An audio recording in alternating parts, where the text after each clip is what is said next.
Hello mga kapalawin nyo. Para sa akin lang para sa akin lang yung paghuli tungkol kay Norman Mangusin.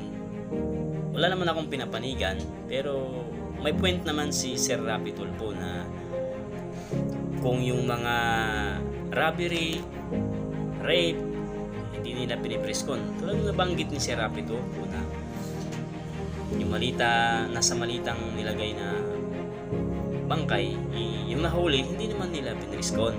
Pero sa akin lang, sa point ko, away ng vlogger to vlogger. Pero dapat hindi natin himasukan.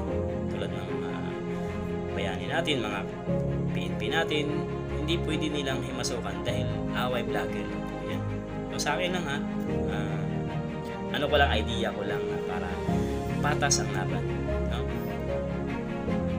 Kung sa akin lang, vlogger to vlogger, hindi ako pero andyan yung mga basher, mga hindi at may iwasan yan, mga basher, pero hindi na nila dapat patulan yung mga ganyan. Kasi yabang lang po yan eh.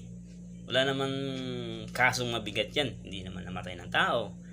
Wala namang krimen na nangyari. So, yun lang ang ang opinion ko sa paghuli ng mga pulis kay FLM o Norman Mangusin.